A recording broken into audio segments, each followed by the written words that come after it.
Um, Good afternoon, everybody. My name is Eamon Costello, and I'm going to talk today on behalf of my team of colleagues about our pilot MOOC for induction to higher education for flexible learners, and it's called Head Start Online, and it's about giving flexible learners a head start in higher education. So the problem that we were seeking to address is that online education is hard, or as traditionally it's been conceived with distance education institutions. This is the Orman Simpson and Woodley report on student dropout in 2014, and there's absolutely no surprises in any of the research that on-campus traditional students have higher persistence rates than online learners. So we undertook a nationally funded project with funding from the Irish government for the National Forum for the Enhancement of Teaching and Learning in Higher Education with a consortium of other institutes of technology and universities in the country. And this was a student success toolbox to enable success for new learners to online learning.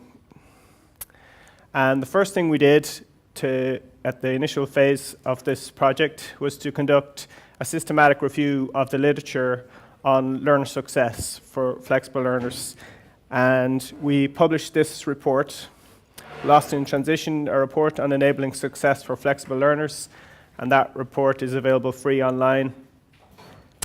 And in that desk research, we sought to look at what the literature says on successful induction for online learners, and also what tools are available. We did a grey literature search of what universities are using and other institutions to help to onboard students at the start of the study life cycle.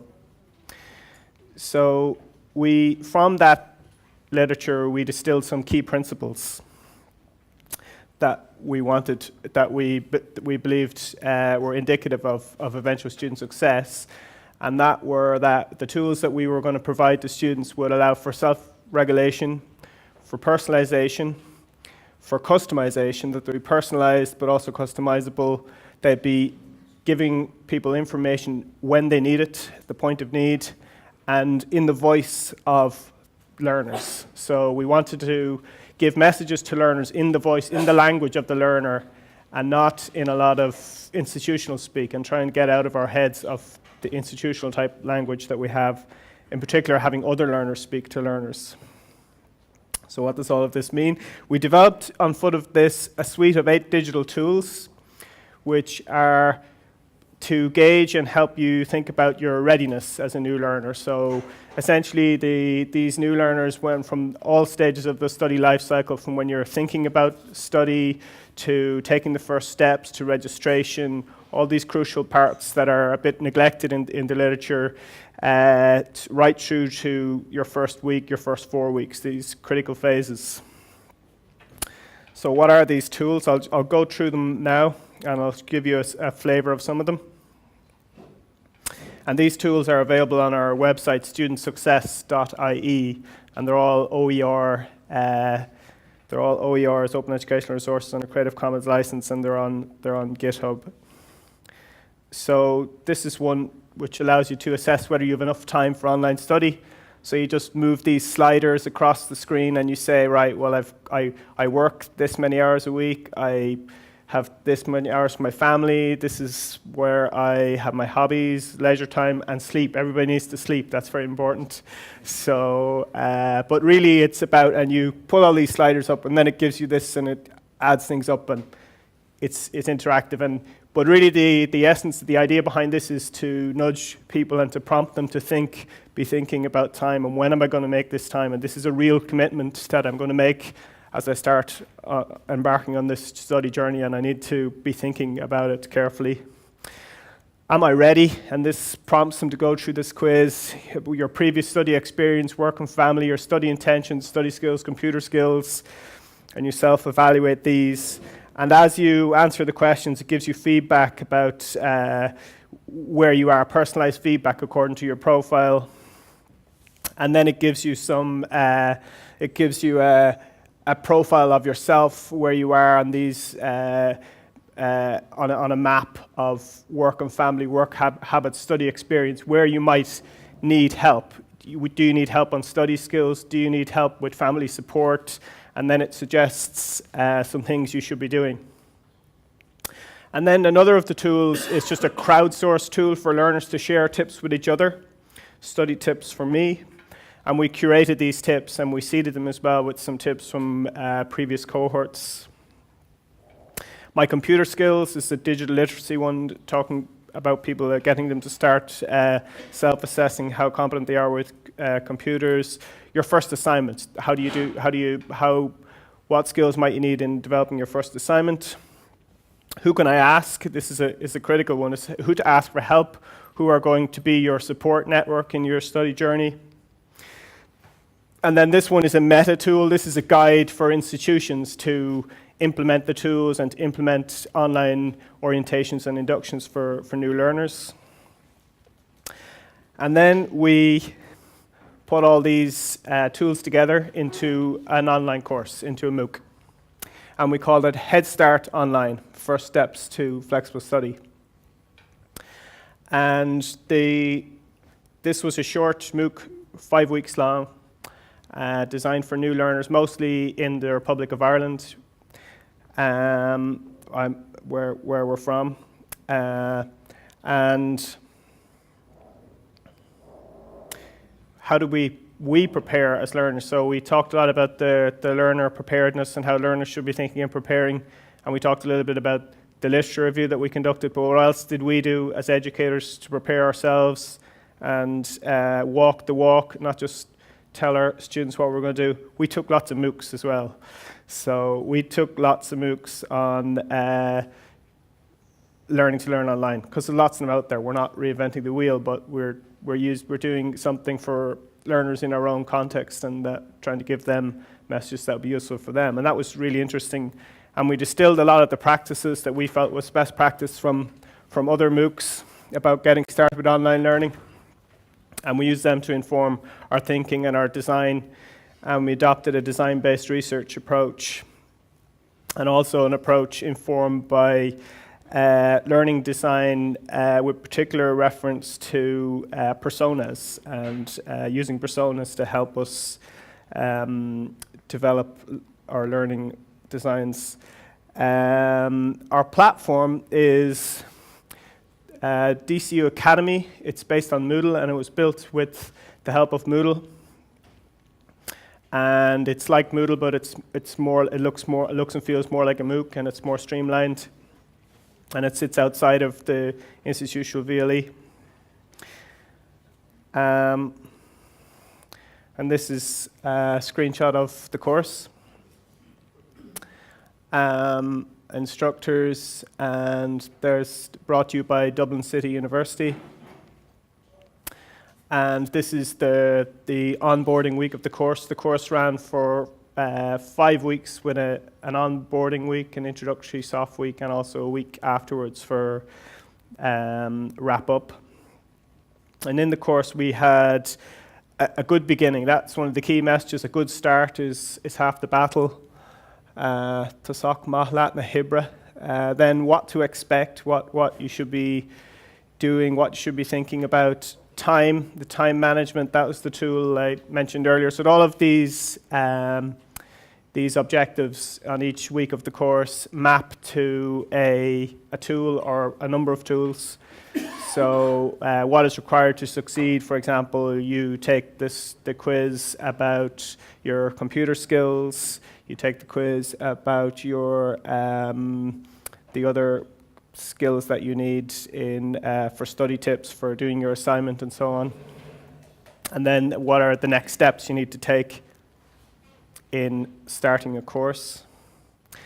So we piloted this MOOC insofar as we didn't do any marketing or anything. We just enrolled people who expressed an interest in taking our online programs. So we have a suite of we deliver online programs in Dublin City University through our Open Education unit and our DCU connected learning platform.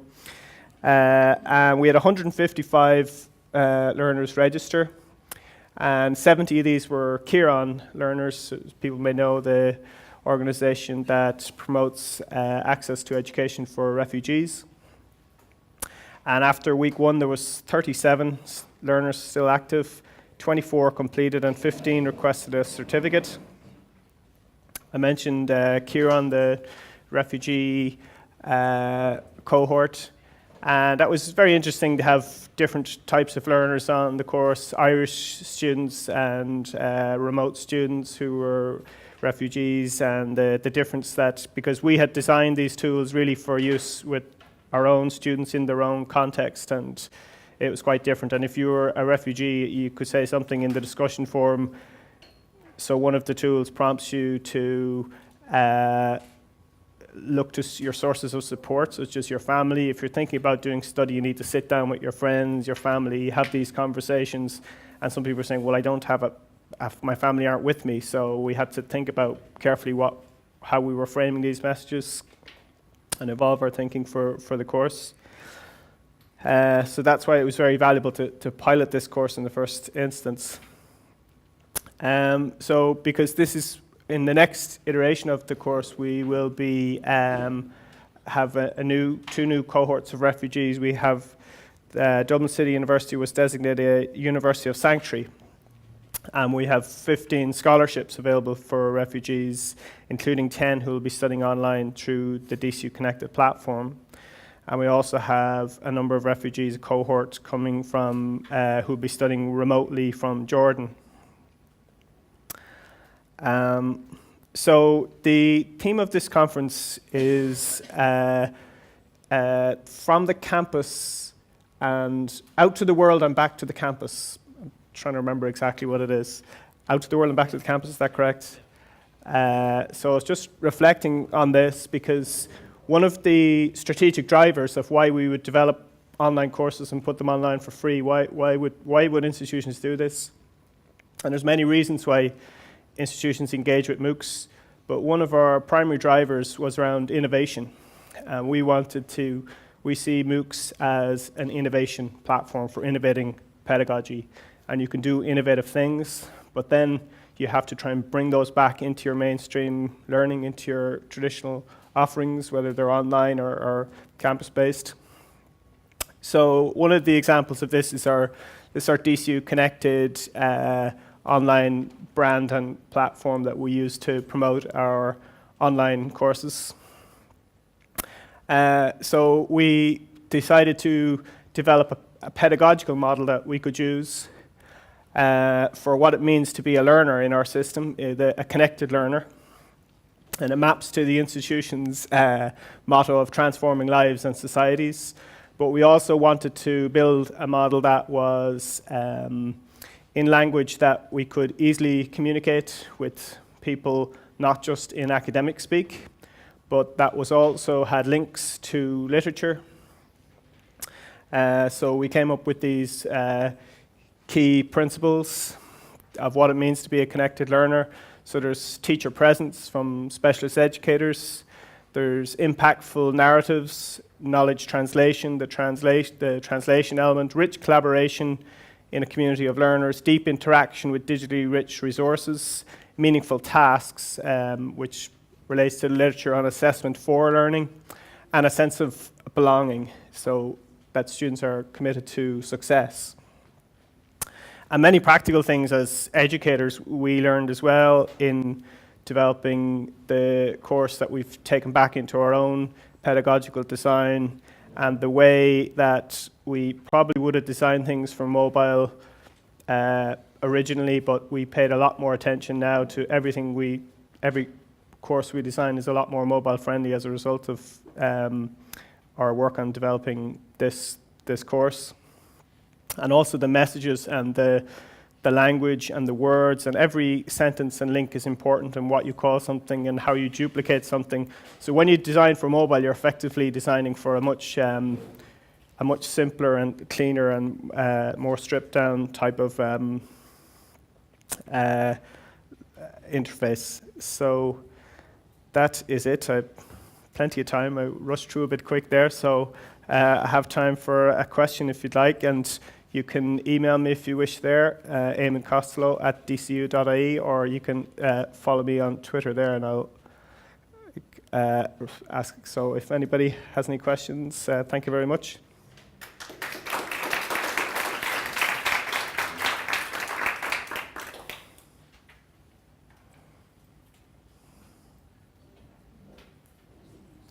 I have a question. Thank you for your presentation. One more.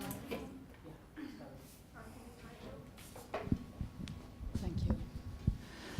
Thank you for your presentation, which was really interesting in my perspective. I am particularly interested in the strategies you applied in order to involve refugees. I mean, thinking about their problems in connections, for example, or, as you said, family issues. Because I really would like to understand the impact on your instructional design strategies in order to address this issue. Thank you. So I don't have any magic answers as to huge expertise that we've cracked anything. And in fact, one of the things that we've done since this is we've engaged a Syrian who works in the universities, and he's working with us as a tutor because we found that his insight into the cultural factors that we just didn't know, and lots of things about family life and the importance of family, and how that what he said to us, this is his impression, that if you're a Syrian and you're studying, it's a whole family involvement. They have to get a buy-in, and that's what it's about, because so there's a lot of challenges for us in the next time we run as well, because we're obviously anxious to get a good gender balance if we can in our scholarships in particular, where people would be undertaking degree courses and not just MOOCs. So that could be a challenge to get buy-in from communities, and but it's something that it's a exciting one as well.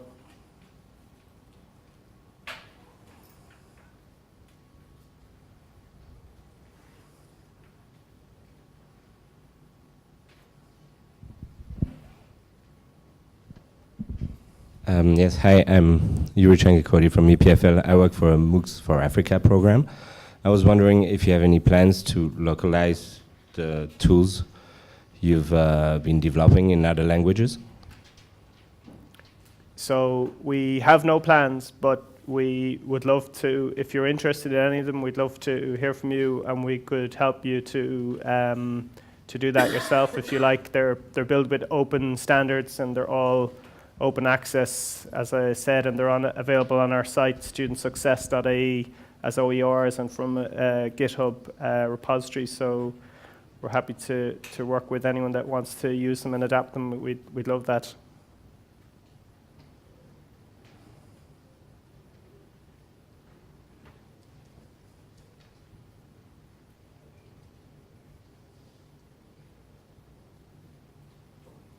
Thank you. Thanks, Ian.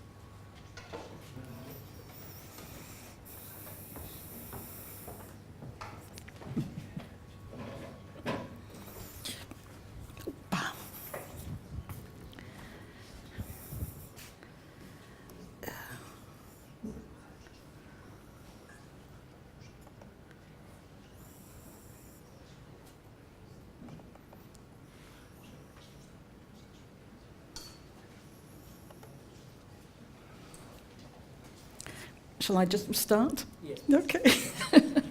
Right, hello. My name is Ana Gimeno, and I'm speaking on behalf of my colleagues, Cristina Navarro Laboulé and Ignacio Despujol, who are the team of people who are here, who were involved in designing the MOOC that I will be talking about. The title is Additional Functionalities to Convert an XMOOC into an XL MOOC. I'd just like to ask whether those of you here are familiar with the concept of LMOOC, because, and I'd like to know if there are language teachers here in the room. Okay, very few. Our background is in, here's my colleague Ignacio, okay, and Cristina. Our background is in philology. I'm a teacher of English, in fact, and my colleague is a teacher of Spanish.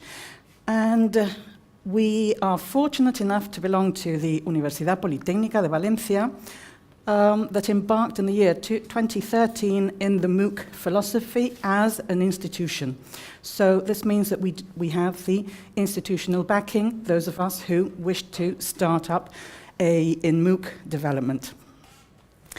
But of course, most of you as language learners at some point, I'm sure that you're aware that learning a foreign language is a very difficult and demanding task.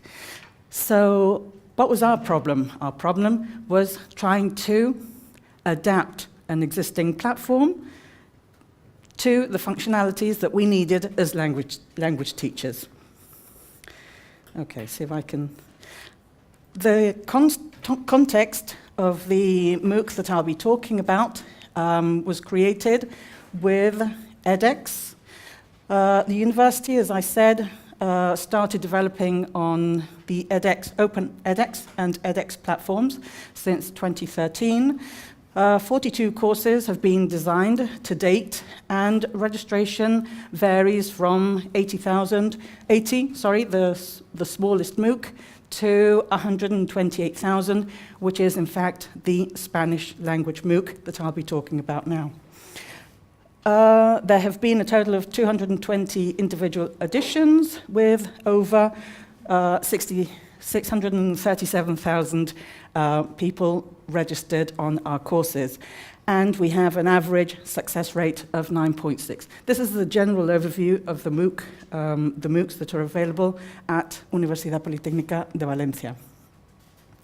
In terms of the MOOC that we designed for learners of Spanish who could learn Spanish through the medium of English, as you can see, basic Spanish for English speakers, this is a brief description of the content of the course.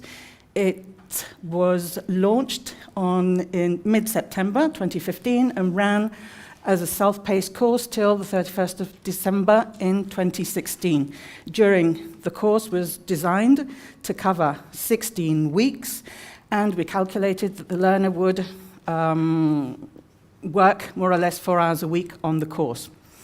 We had a teaching assistant to provide help in the forum and answer queries, questions, and everything, because being a self-paced course as it is, it was very difficult to provide instructor support throughout the 16 weeks, throughout the 15 months that the course was open. Since then, we've actually broken down the 16-week course into 3 smaller chunks and designed 3 different MOOCs, building on the different levels from complete beginner to elementary.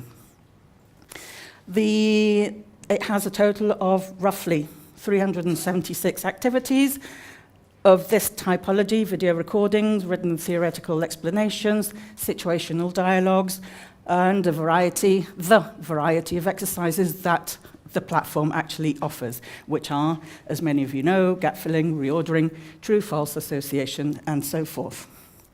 The course also integrates a midterm exam and a final exam.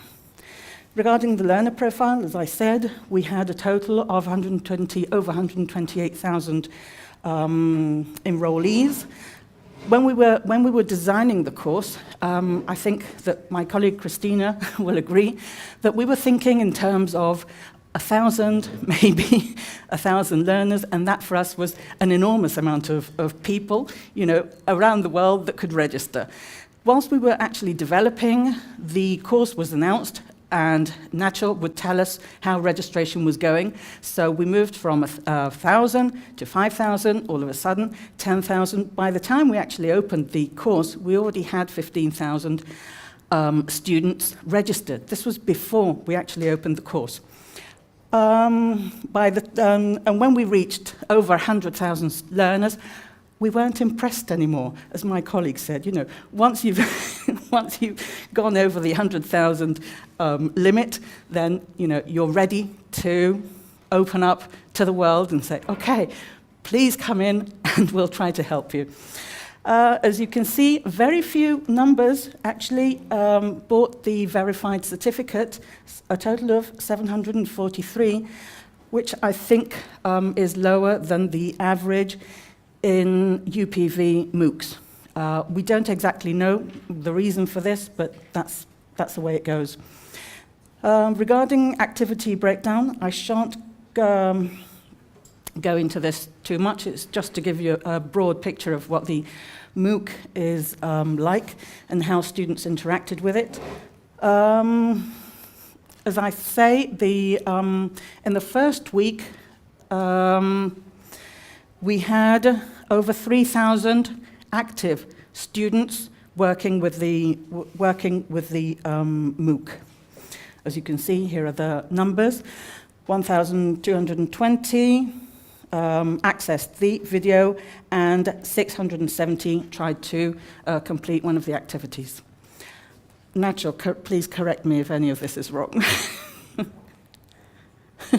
Regarding gender breakdown, we had over 50% of female participation, which I'm told is higher than the average in other UPV MOOCs, which is something, funnily enough, that I've been hearing here during the sessions, that there have been very high numbers of female participation in the MOOCs. So maybe this should be something to look into a little bit more. Regarding age breakdown, same as what is normally reported in other MOOCs, the age range was basically between 25 and 35 years of age, with people a lot younger and people a lot older, but that was the age range. And level of education, again, similar to what is reported in other MOOCs. Basically, people who have higher education degrees, or at least secondary education studies. Per country, we had participants from 211 countries around the world, although the three biggest numbers came from the United States, which is obvious, I think, because it's a US-based platform, and I think edX is well known, and they do quite a bit of advertising of the platform in the US. So then we have India and the UK. Now, India and Brazil, again, we see in many MOOC studies that they're two of the countries with the highest number of people registered, because it's a way of engaging in education in places, rural areas, where otherwise it would be impossible. And we saw this in our case too. Now, when we started designing the course, we realized, as I was saying before, that we needed to integrate a number of elements that weren't in the platform in order to engage the learner in language learning, and not just read and try to understand the materials, but also actually practice the language. So, as you can see on the top here, we have all the elements that we integrated. You can see that this was the task of my colleagues from the telecommunications engineers at the university, who are in charge of coordinating the MOOC initiative. As you can see, here we have elements that aren't in the edX platform: dictionary, glossary, external resources, and Duolingo. I'll go through each of them in turn. First of all, we're also very fortunate because at the university we use one of the tools that has been presented at this conference, Translectures, which allows us to transcribe and translate automatically the scripts of the videos. What we have to do, so that's eliminates the very demanding task of having to go through write the scripts manually. Although it's true that we do have to revise the text and correct it and make sure that it's completely error-free. One of the advantages for language learning is that the text is synchronized with the audio so that the learner can click on any part of the text and listen to that fragment. They can click on the Spanish text or on the English translation. So they have both possibilities. And also, the platform allows us to reduce the speed of the video. Once the course had started, most of the things that we implemented we realized through the comments that the learners posted in the forum. And one of the things was that they complained about the speed of the Spanish language. And we thought, well, this is ridiculous, it's just the way that we speak. But to the foreign ear, Spanish is spoken extremely fast. It's the same feeling we have with Italian and with Greek, okay? It's like bombarding words rather than... So we thought, okay, so we have to do something to reduce the speed of the audio file. So every time that we had an audio file, my colleagues developed the tool to be able to reduce the rate of the playback, which they found useful and were actually grateful for. We were reading all of these comments in the forum. Another problem that learners encounter when trying to learn a foreign language is vocabulary. Vocabulary acquisition is a difficult task. And unless you use a word, I don't know how many times, I can't remember, but it's just impossible. You forget these words. You've all had this experience because you've all learned a foreign language. So what we did was integrate a tool called Multidict and simply added a link to this tool, which was also developed with European funding in a project that both Christina and I were involved in. And this is a multilingual dictionary interface that allows the learner to search for a word in over 100 languages. And we're talking about a MOOC, and we saw that we have learners from over 100 countries. So we're offering a tool that has dictionaries in over 100 languages in different pairs. So they can look up a word. This is just an example from a Spanish word translating into an English word.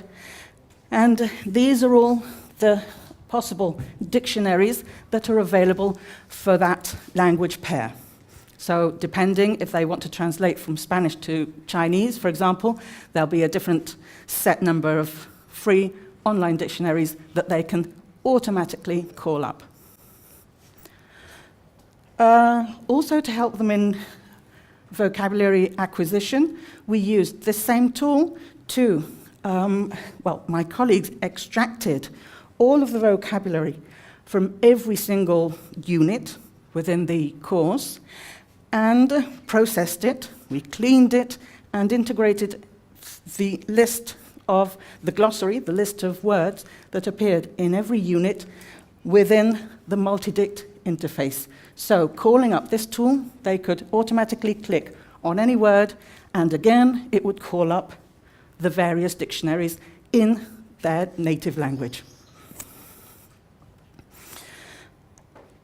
Another thing that we did, and this was also, this came as a surprise to us, the first thing that the learners did was create a Facebook group, a Facebook community, the first week that the course was launched in September 2015. It hadn't even occurred to us. And we realized that they started helping each other. We thought, how fabulous. And they were recommending resources and sites. And they were saying, do you know, can somebody tell me I need to practice my grammar, or I need, something? And somebody would come onto the site and say, yes, have a look at this site. So then, of course, that made us realize that we had to offer additional materials, extra materials, to give them that extra support that they needed, that they were asking others to provide. So we went to the forum, we went to the Facebook group, and we curated the resources that they themselves were pulling in for other learners. We organized it according to, if they have videos, well, we did the curation, writing a little comment, the link, the comment, what's this for, why is this going to be useful? But the important thing here is that it was actually born from the learners themselves to pool all of this information together. The language lab, of course, if you're learning a foreign language, you need to speak, don't you? You need to speak. And the edX platform did not allow us to integrate speaking practice exercises. So again, we at the university developed what we call the language lab, and it's a very simple tool in the sense that the learner listens to a model audio, records their voice, and compares and self-assesses their own performance in seeing whether it sounds more or less similar to the recording, to the model recording that's given to them. And these files can be downloaded, yes, Nacho?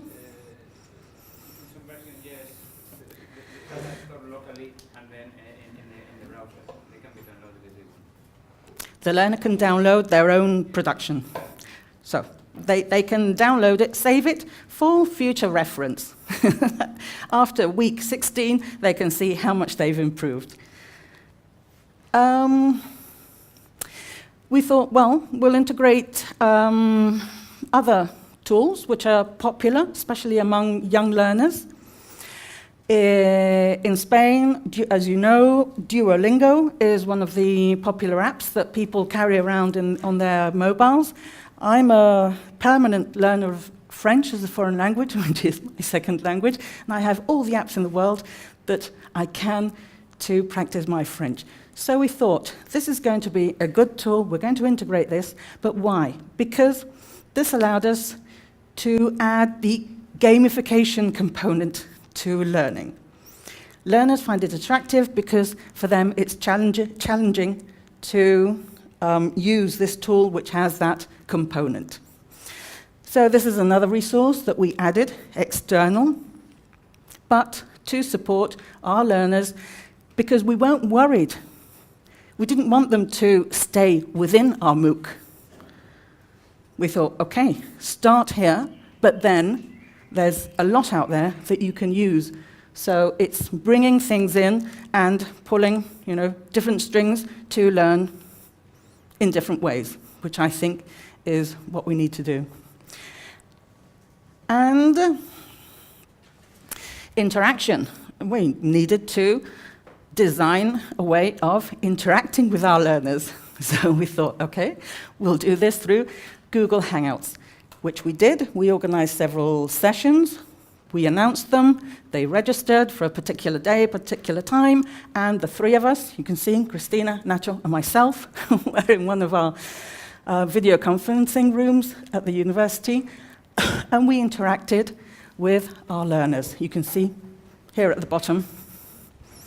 These were the learners, they were invited in, but this interaction was learner to instructor, instructor to learner. They weren't interacting amongst themselves. So we thought, aha, this is something that we have to correct. So what we did then is we located a tool that allowed us to do precisely that. And the tool that we found that could cater for this need that we had was Talkabout, created by, if I'm not mistaken, Stanford University. And this is a tool that simply allows to schedule a number of sessions on a set day and a set time that learners register for. On that set day, they're given a number of exercises to encourage them to interact amongst themselves. So this was the last step, the last thing that we integrated in this initial 16-week MOOC. As I say, we've broken that 16-week MOOC into smaller chunks, and we are now thinking of improving the new MOOCs that we're offering and to improve and better the language learning experience. And the conclusion, and with this I'll finish, I described the 8 add-ons that we incorporated into the course to convert an XMOOC into an XL MOOC. And in case you would like to read a little bit more about the LMOOC context, you can go to Wikipedia. My colleagues from UNED, the Open University in Madrid, have written this text in Wikipedia about LMOOCs. So I'd just like to encourage you to have a look at this, because language teachers have different needs. Okay, thank you very much.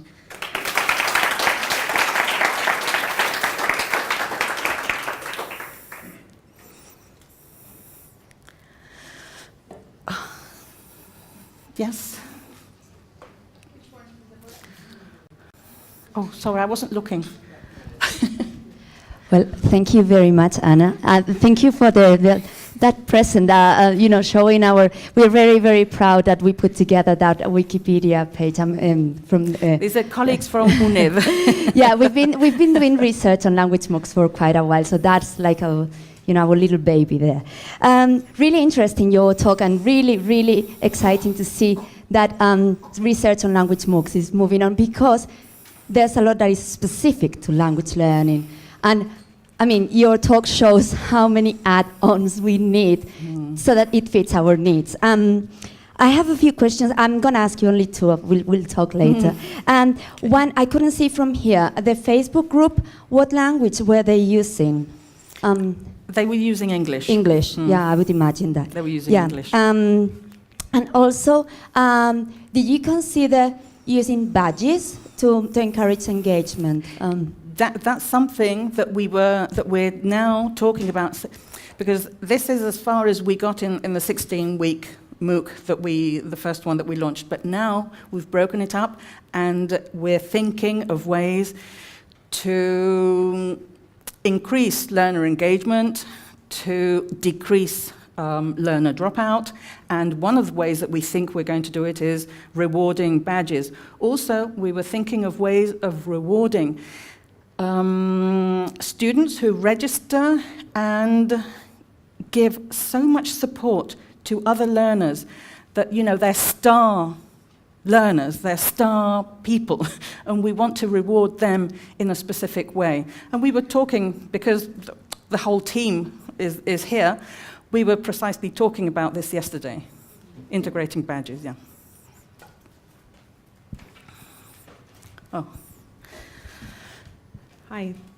Thank you for your talk. It was really interesting. I'm Tiffany. I'm from IE Business School here in Madrid.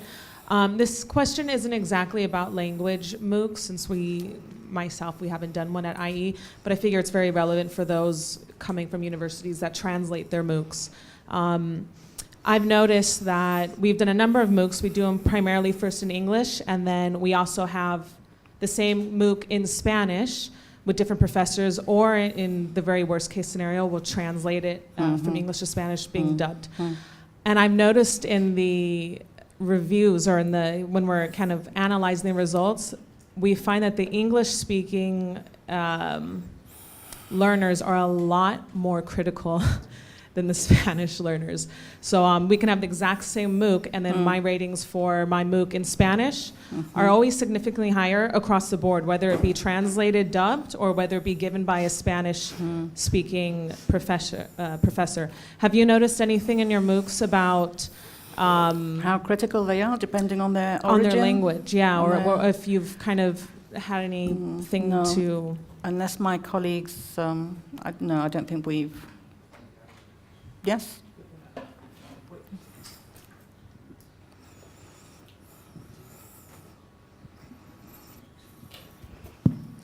I can tell you, in this MOOC is not the case because this MOOC is in English. Anna is a fluent English speaker because she's also English, so we haven't had the problem. But with some other MOOCs we've done in English from the Universitat Politècnica Valencia, we have noticed that a small amount of learners but they are quite noisy in the forums, they complain about the accent of the teachers if the teacher is not native speaking. We even arrived. For one of the MOOCs, we decided to do an experiment, and we hired one of our English teachers who was kind of acting. So we gave them what he has to say. It was a simple MOOC, not very complex. And one of the modules, we did it like that to see if there was any difference. And I think that's more something you notice people who complain, but it's a very small proportion. But that's true that the native English speakers are perhaps more picky with their accents of the teachers. Yeah, that's what I've noticed too. Definitely, thank you. There's two questions. I don't know if we have time. There was. Thank you. Jo Spiller from the University of Edinburgh. I was just wondering where you're going to take this next, and whether you've got whether you're working with edX to create some kind of template around the sort of the suite of add-ons that you've created for the sort of learning, the language learning. We'd like to do that, yes, because UPV is an edX partner, so we would definitely like to see this integrated, and we'll try to negotiate these things. Yes, absolutely. I think. Okay. Okay. Well, thank you very much.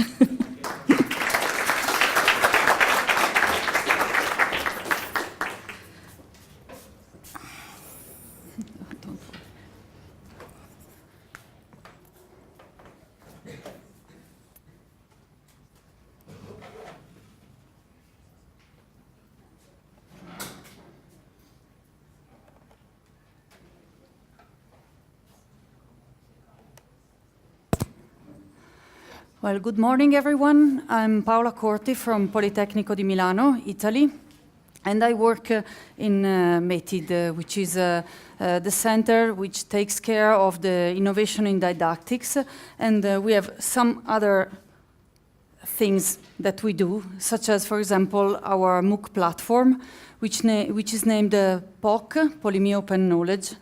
And in this platform, we have a few lines of MOOCs which are aimed to bridge the gaps between high school and university, or between the first years of university and the last ones, or between the university and the working activities of our students who are becoming, let's say, workers in the world. Our university is mainly a polytechnic university, so we have engineers, architects, and designers there, which I'm not. I have a degree in philosophy, and all of our staff in METID is made mainly of people coming from other faculties.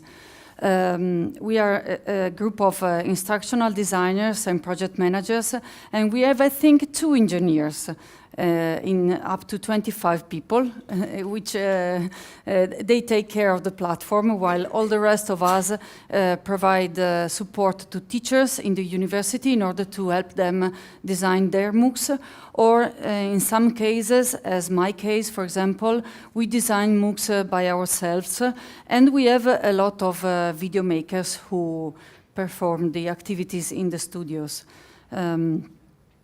The presentation today my presentation today aims to answer this question: how does OER promote collaboration in and through disciplinary organizational boundaries? And I'm very happy that the 2 presentations before mine were dealing also with OERs and OpenEdX, because we use OpenEdX too, and we used to share the things that we develop inside our small organization in order to support others who are in need of something to, let's say, make their MOOCs better. And it was really interesting to listen to you, Anna, before, because we just started our first MOOC to support students from abroad with Italian, which is very difficult. And I totally agree that developing an LMOOC is completely different to develop any other kind of MOOCs. So I will go and look at yours in order to learn something. So thank you. What we did with the OERs mainly is just to start from scratch. In our university, and let's say in general in Italy, OER are not as well used as in other countries. So we are starting to push them, starting from our university. And since we work from the bottom to the top, our activities is to also to raise awareness inside our university. And what happened with the series of MOOC I'm talking about today is that we started studying OERs in order to understand how to develop MOOCs with OERs and how to share our MOOCs as OERs themselves. And the series of MOOC in which we worked in this direction is the MOOCs for Teachers series, which is aimed to address needs of teachers, of course. So our main target are teachers in many different nations. I think that we have in the first edition of our first MOOC in this series, people coming from 81 nations worldwide, which is nice for us because we are a very small institution and we had no chances to spend money on marketing, which is the worst thing that can happen to a MOOC platform, I think. But what happened here is that we developed a way to work with people from abroad as designers. I mean, we tried to involve me in person. I tried to involve people from everywhere. We went searching for good examples everywhere in the web, and we contacted them personally in order to ask them if they were available for free, because we had no budget, with their own time, because we had no chances to support them otherwise, and sharing their own experience in the field, let's say, helping us by heart. That's it. At the beginning, we did this. And we developed two MOOC at the beginning, one about flipped classroom methodology, and the other one about using open educational resources in teaching. In order to work on that, we developed a partnership at the beginning with the Universitat Numérique Ingénierie et Technologie, which is a consortium of Politecnico University in France. And also this starting point was a way for us to look outside our boundaries. We didn't want to work only in our context because no one in our university knew about OERs. No one wanted to start developing OERs, and we wanted to go this way. So we asked them for their support, and we started writing a memorandum of understanding because neither us nor them had a budget on that. So we had to work with our own strength. And this was the very beginning, and also it is like this till now. We wanted to share, first of all, a pedagogical perspective, and then I will show you which one we choose. And we designed in parallel different modules on the first MOOC, which was about flipped classroom methodology. So the MOOCs in this series are all built in a collaborative way. And this collaboration is between institutions, teachers, instructional designers, video makers, and content experts. What we choose as a pedagogical approach is a Kolb's learning cycle, which is particularly effective in the MOOC between, because we started from the experiences of our experts around the world, and we asked them to answer a set of questions in order to collect their experiences. And all the questions were built and designed according to this pedagogical approach, which brings participants to experiment in first person, not only the pedagogical approach, but of course the main subject of the MOOC in itself. So this is a very short history of what happened. We involved a small group of our teachers in the university in order to ask them inside the focus group which were the main stimuli they wanted to receive from us according to their need of innovative didactics. And asking them about this and asking the companies outside the university, which were the main skill which were lacking. I mean, our students are considered wonderful engineers, wonderful designers, and wonderful architects around the world. But they are, of course, there are some gaps. First of all, in soft skills, and we designed MOOCs for that. And also, according to soft skills, companies told us that they lack skills in working into groups, designing collaboratively, and involving people from coming from different how can I say it? Sorry, but my English is not as good as the previous presenters.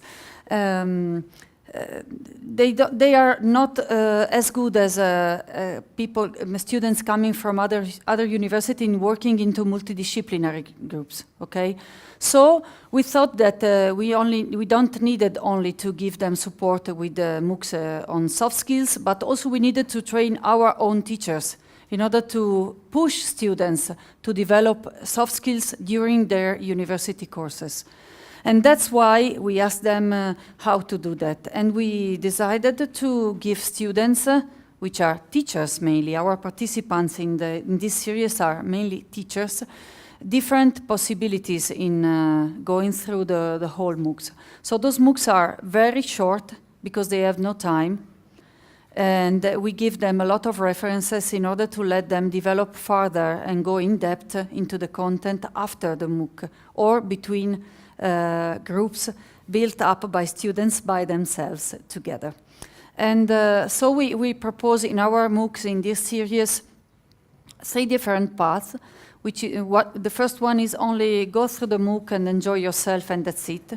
The second one is a little participatory but not very much. The third one asks them to finish the MOOC with a project work in which they have to design something according to the methodology they learned through the MOOC. So it's very heavy. And they are asked to share their results, their project works as OERs, for example. So our MOOCs are given as OERs, but also the results of the work of participants is shared as OER. What we did was to start working with our partner in order to design together, as I said before. So the first step of the collaboration was exactly in the design of the MOOCs. And we decided to follow a constructive alignment approach. So it was very heavy at the beginning, but going through the first MOOC, coming to the second, things have gone very easy for us. And it's a very good collaboration. And then we asked, as I said before, we searched for testimonials.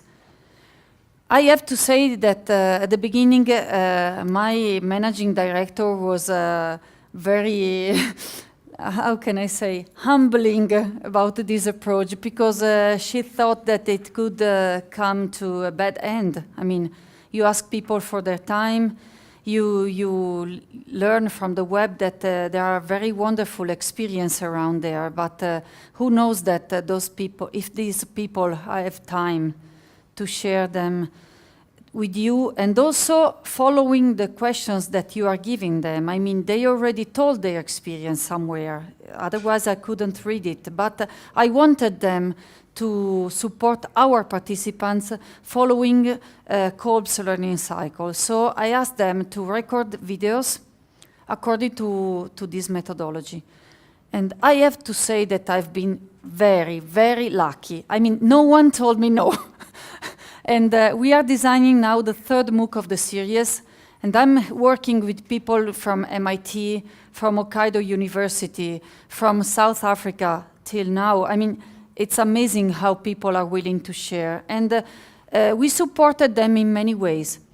I started, I mean, in this occasion, for example, if some of you is willing to share with me experiences in some particular subject matter, tomorrow I can record your interview with my iPhone, listening of course to the suggestions of my experts at home, because it happened to me to record Anant Agarwal in a meeting, but I was in front of the toilets, and so the audio is the worst ever. So can you imagine them when I gave them this video, vertical video?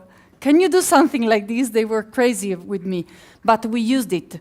And it was worth it. I mean, it's a very interesting video. And as I was saying, I record people everywhere. I'm not an expert, but I'm a believer. I think that the content goes farther if you give it, also if the format is not the best. So I take care of the audio, but if the video is not perfect, it doesn't matter.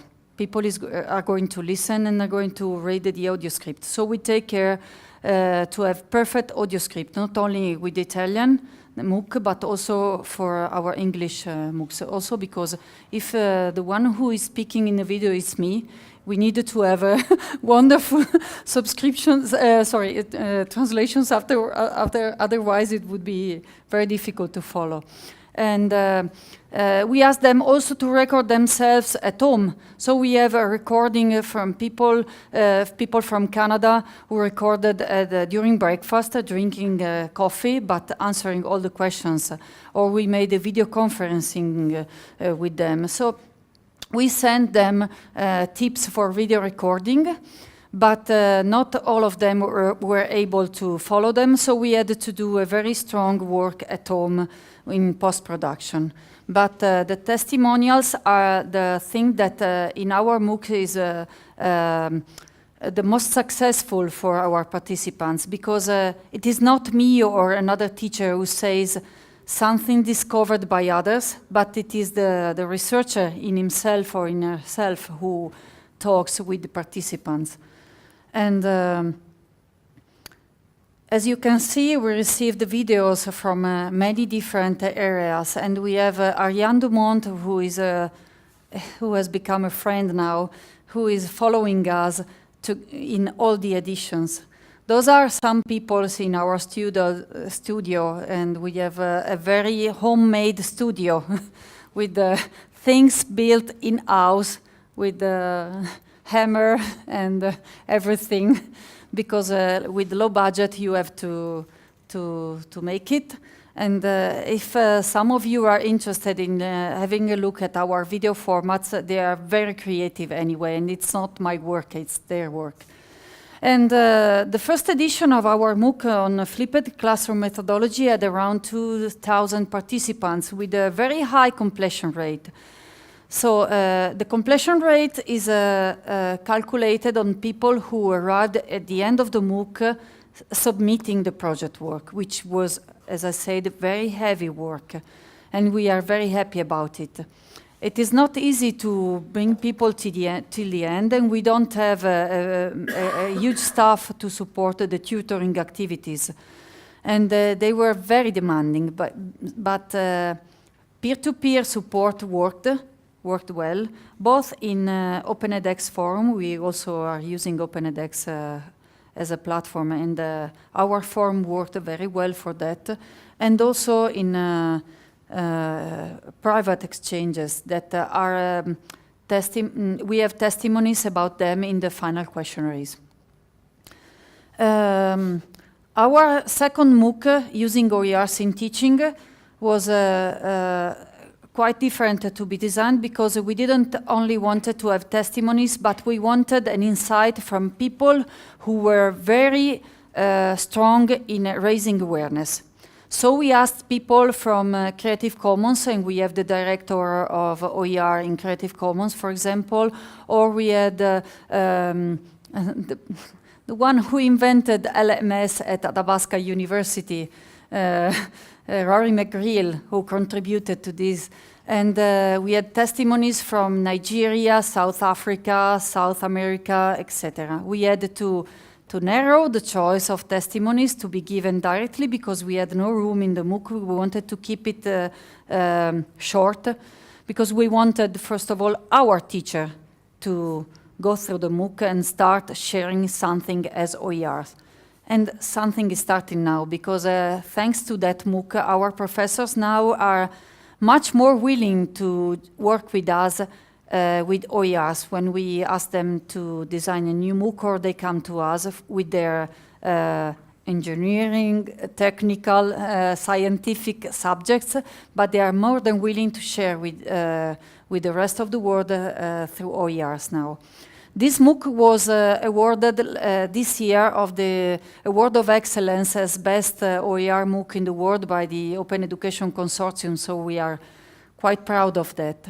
And these are the people who took part in it. We have Agarwal, as I told you, Jane Frances Agbu from Nigeria University, Ariane Dumont, Cable Green from Creative Commons, Rory McGreal from Athabasca, Joseph Pickett from OCW at MIT, who was very nice with us, Susanna Sankassani, who is an expert in MOOC and OERs too. We have Robert Schuer, who is the holder of a UNESCO chair in OER in Netherlands. Katsusuke Shigeta, who is from Hokkaido University and who is going to join us also in the next MOOC. Antonio Teixeira and Andrea Zanni, who was the former president of Wikimedia in Italy. It was a very interesting experience, and I'm sharing also few data about the work.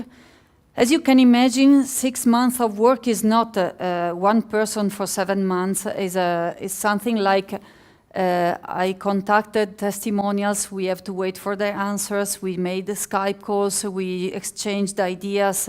We quite reviewed the set of questions in order to support them in better understanding them. And sometimes we redesign them because according to their perspective on the answers, it was better if we asked the other different questions in order not to be taken under the wrong perspective. And the first edition was smaller than the one with the flipped classroom. But as I said before, we could not count on the support in our university of the communication office, which is the worst thing in our perspective because you need someone to do the marketing job. And we don't have the strength inside to do also this part. So with MOOCs, it's very effective if you can reach a wider audience, let's say, because I think that our completion rates are high, but of course we don't have a lot of participants, so it's easier for us to take care of these numbers. We couldn't, in this moment, we couldn't afford the numbers you are dealing with, for example. And it is something that we are going to develop in the future, I hope, but first of all, we needed to widen our audience. As a conclusion, I would share with you that this collaborative approach, starting from the beginning of from the very beginning of the design of the series and coming to the end of the activities, which are shared between participants and they can talk to each other about the results of their work, and they cross-evaluate spontaneously their work in order to support each other and improve them. They have been a very effective reciprocal teaching experience for us, first of all, because for us it was very important to come in touch with other realities and to collect suggestions from people from abroad. I mean, we started contacting them in order to ask them about their particular subject, their particular experience, and we came back with a lot of suggestions about how they do their work, how they develop their methodologies, and how we could improve also our technical support in video making. So it was wonderful for us. And the collaboration starts with these activities, these first contacts, and comes, as it is now, with the invitations to exchange face-to-face workshops and support each other, also in face-to-face teaching activities across the world, building everything at a distance, and then coming only for a few hours sometimes, taking the chance of flights for congresses. For example, we are hosting Cable Green, who is coming to Europe for a conference from Seattle, but in his way back he's going to stop in Milan. And since I had no budget to invite him, I only have budget for the hotel. So he comes one day in Italy and he stays with our professor in order to raise awareness further, but in person, which is far more effective with some kind of targets. And he is more than willing to come for free once again. I mean, only the hotel is very small budget. And I will go to MIT to exchange ideas about active learning with some teachers that are there. And Joseph Pickett invited me, which is a very wonderful chance for us, because we are going there to collect more information and more candidates for our next MOOCs. We are going to publish 2 MOOCs in the next few months. I think the first one is going to come up in July in this series, and it's going to be about active learning, as I said. And the last one will be about assessment. This set of MOOCs is consistent because, as many of you may know, when you start teaching with the flipped classroom methodology, you need to do something before the class, and OERs are perfect for that. And then when students come to the class, you want to continue the work with active learning activities. Otherwise, it's not going to happen that their learning is something they take responsibility into. And then after that, assessment is something that you need to do if you need to give credits. But sometimes we are very critical about it because we prefer to work with students with formative assessment instead of summative assessment. And formative assessment is something that we want to make a focus on. So that's it. Thank you.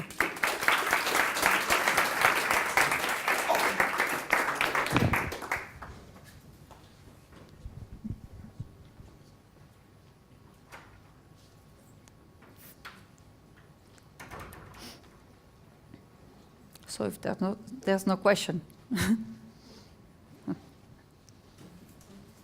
interesting. Thank you so much. Thank you so much for. Thank you so much for your presentation. It's very interesting. I mean, it's, your use of testimonials in MOOCs, it's highly unusual, and it would be interesting to see how you go further. I wanted to know, Politecnico Milano is engineering school, of engineering design and so. And your MOOCs focus mainly on teaching, and then you said you're going to do soft skills. How did you come up with the whole idea of creating a unit and doing these MOOCs, sort of focusing on not on your traditional areas of expertise? Thank you for your question. Actually, in our platform, there are a lot of MOOCs who are on the subject, STEM subjects, okay? So we have a course about mathematics, physics, mechanics, financial accounting, architecture, history of architecture, etc. this presentation was about this particular series of MOOC, and also the series about soft skills is something that is actually out of the main path of our Politecnical University. But as I said at the beginning, it is something that came up from outside the university. I mean, we asked directly to companies. So, are you satisfied about our students? If you're not, which are the things that you are not satisfied about? And what came up from those questionnaires, which were a large number, it is not something that we took care directly, but is another office in the university that did this work. And they said, okay, you have wonderful engineers, and they are very prepared in technical skills, they are wonderful at applying them, and their scientific level is one of the highest in Europe. So it's perfect like this. But when you have to put them into a group and make them work together with others, or if they have to prepare an interesting presentation to someone, So, you know, we had to deal with it, and it is something that was not, I mean, it's not yet in the main curriculum of the studies, so we give no credits. This is a choice that our university may change in time, and when we started, we were only allowed to do MOOCs in Italian, which is a contradiction in terms. After a while, we were allowed to translate them. After a small amount of time, they asked us, don't do MOOCs in Italian anymore, please. They're useless. So, you know, you have to wait that things change in the university. But about our MOOCs on soft skills, University of Bologna, alma mater, asked us to use our MOOCs, and they give credits for them now. The MOOCs about soft skills are integrated in the main university path in Bologna now. So, you know, thing changes. And this collaboration with Bologna is very new. It's something that is happening in the last month. But they also asked us to put all those MOOCs in their platform. So, you know, things are changing. But the main reason is that the company asked us. Otherwise, we wouldn't have been allowed to do them.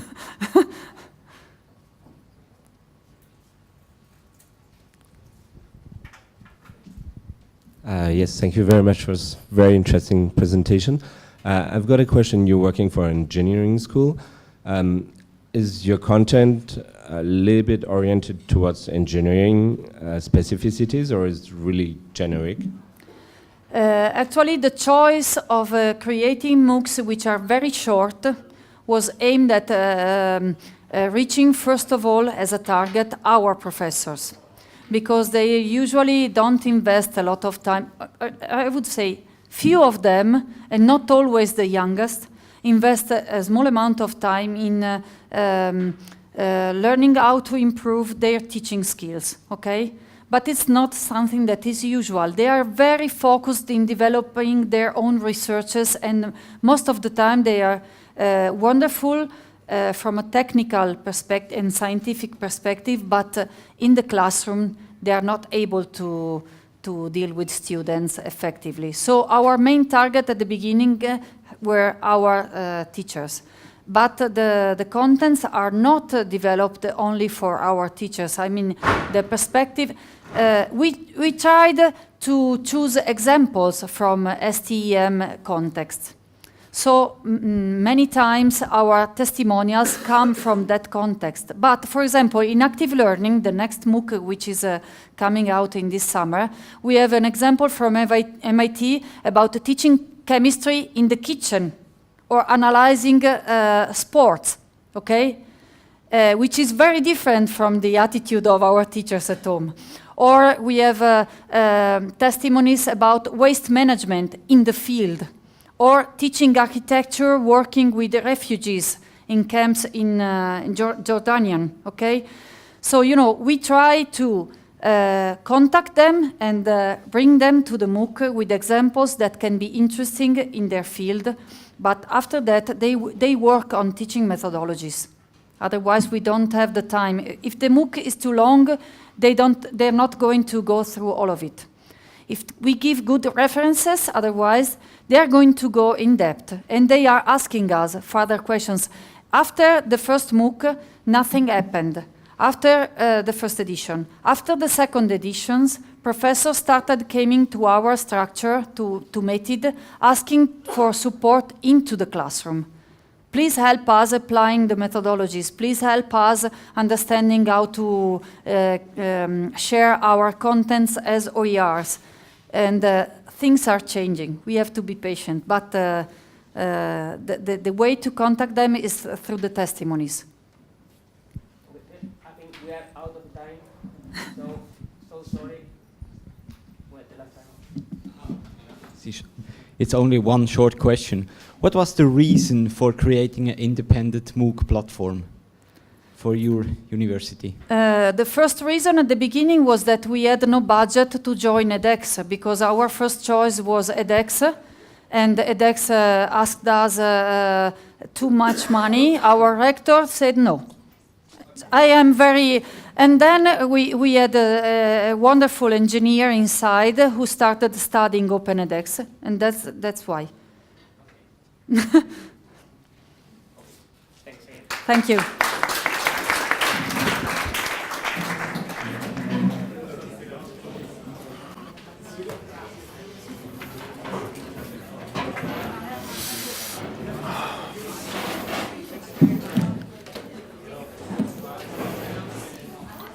So everybody's leaving.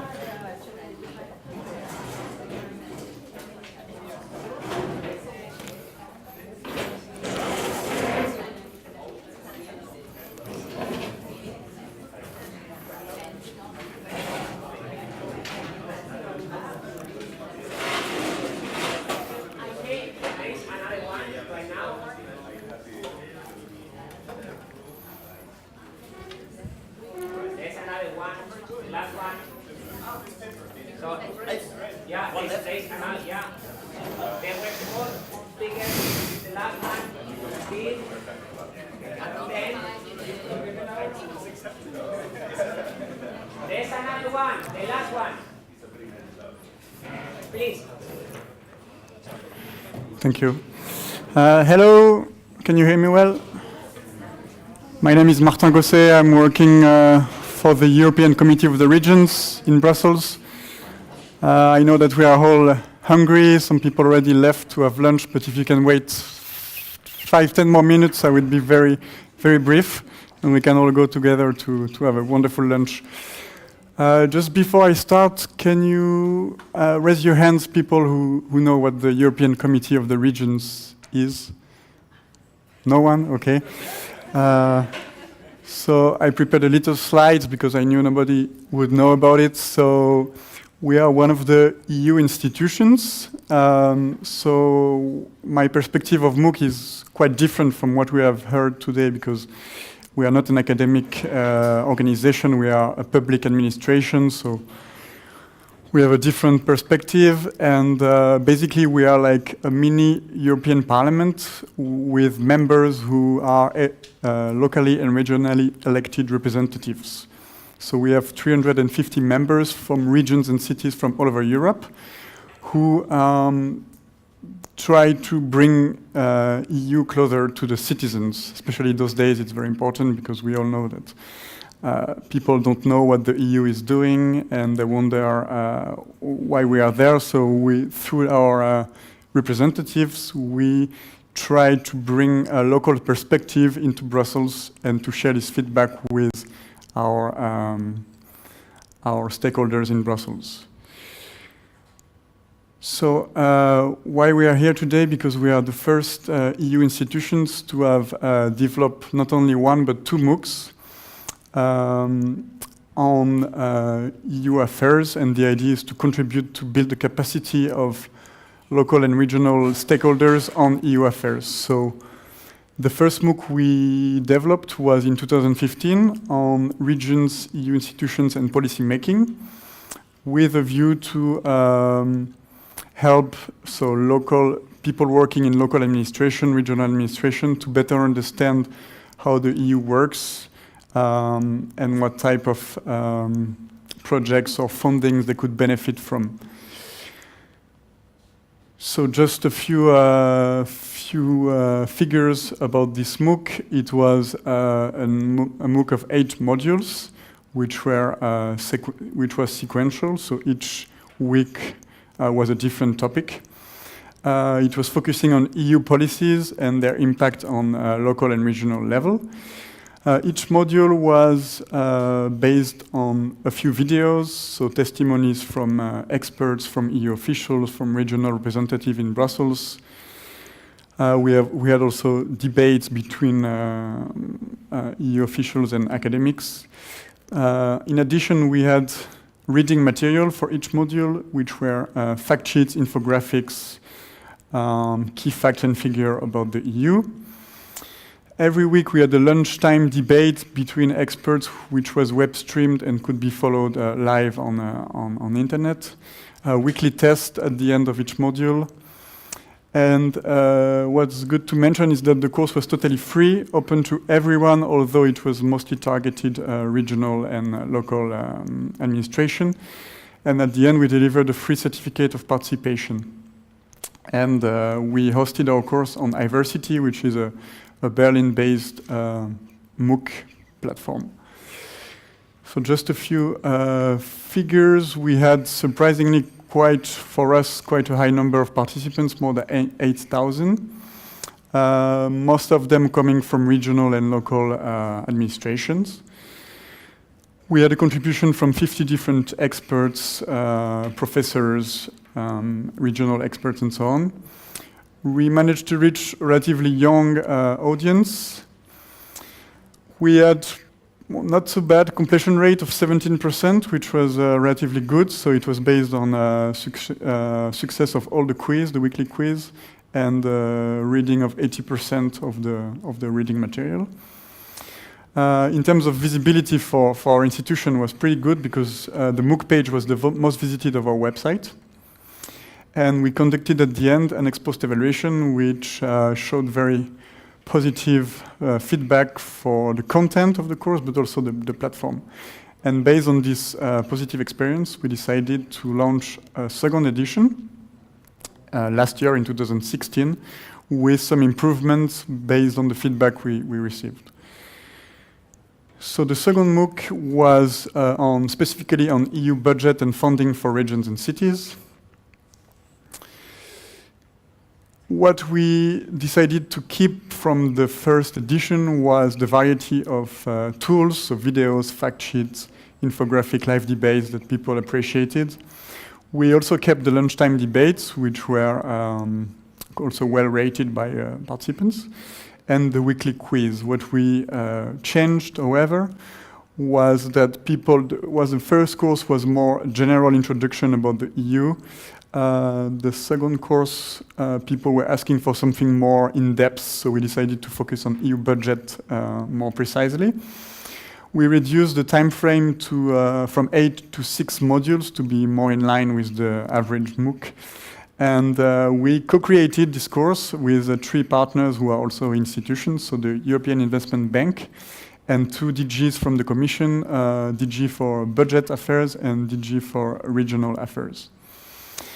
And for various reasons, we decided to change the platform to go for a French-based platform, which is called France Université Numérique, FunMOOC.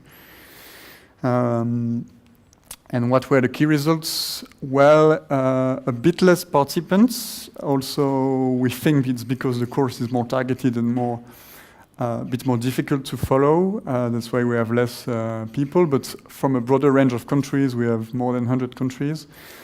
What was very good is the web streaming viewers of live debates, so that people would follow that quite a lot. Most participants from Europe. Again, quite a young target group. And also interesting to compare with the first MOOC is that not all followers are from regional local authorities. We also had a lot of private sector. Also NGOs, students, teachers from university. And the completion rate was a bit lower, again, 10%.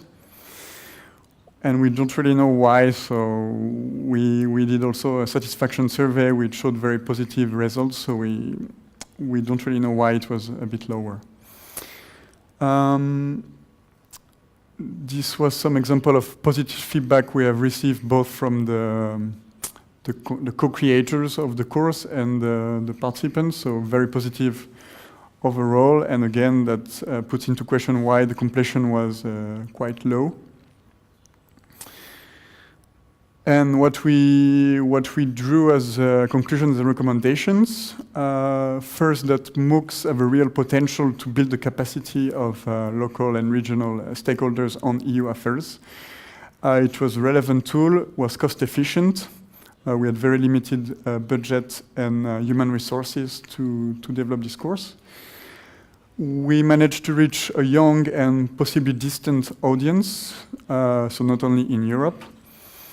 It was a positive impact on our institutional communication. As we've seen, it was quite well viewed, at least in the Brussels bubble.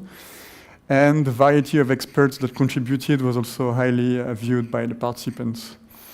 Recommendations for the future is to do a MOOC that is a bit more, although the topic is not really fancy, it's EU affairs and it's not really attractive for many people, but more storytelling, co-creation with users, so if they can also input the course, that would help to increase the followers. Maybe to have more controversial debates. We had some debates about Brexit in our course, but that was not really very controversial. That was also one of the feedback we had. The two courses were only in English because of financial limitations. We had a lot of feedback that people in local level cannot really follow a whole course in English, and we could develop in more languages, but again, that's a question of budget.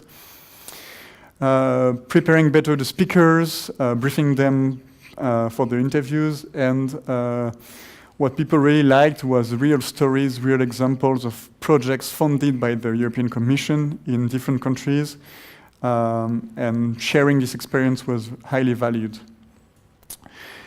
And just to conclude, we are launching a third edition, probably beginning of 2018. This time we managed to have a little more budget to have the MOOC in 3 languages, so English, French, and German, the 3 official EU institution languages. We go for the free certificate of participation, and we have automated LinkedIn certification. We are still looking for a MOOC platform, so if you are one of them, happy to speak.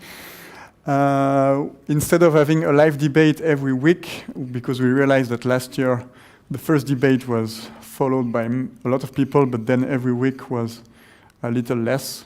We will only have 2, one in the beginning, one at the end, but with very high-level speakers, so MEPs, commissioners, maybe well-known journalists and so on. And we will focus mostly on real case examples and stories, because that's what people want to know. So thanks a lot. If you have any question, you're welcome.